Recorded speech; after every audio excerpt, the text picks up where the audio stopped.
Mixed reactions this evening about how effective the Zones of Special Operations Bill will be in tackling the country's crime problem.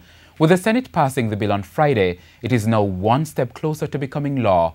Speaking on RJR's weekly news review program, That's a Wrap, this afternoon, political commentators suggested that while the bill will not make a difference by itself, it provides an opportunity to curb crime based on the history of crime and violence in Jamaica. Here is TVJ's Herman Green.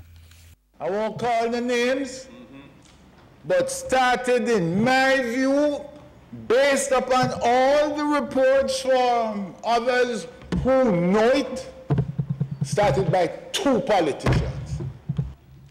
For political commentator Martin Henry, that comment from opposition Senator K.D. Knight on Friday during the Senate debate on the Law Reform Special Zones of Operations Bill is the key going forward in tackling Jamaica's crime problem.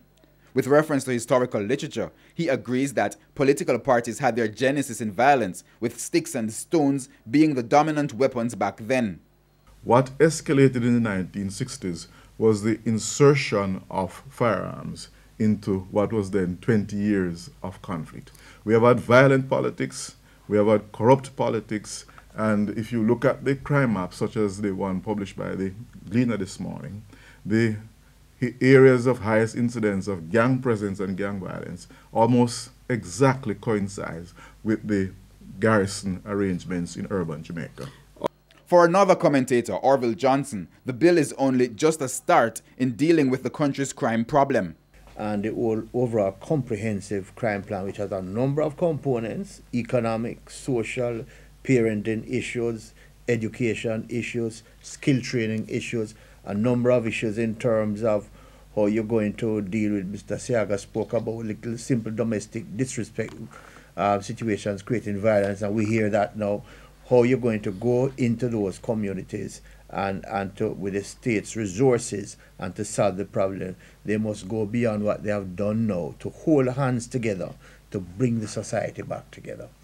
I think we now have a golden opportunity to begin to make a difference by inserting the authority of the state in precisely those areas where the authority of the political parties created garrisons, encouraged gangs, and developed a base for violence which spread out of the places of creation to contaminate much of the rest of the country.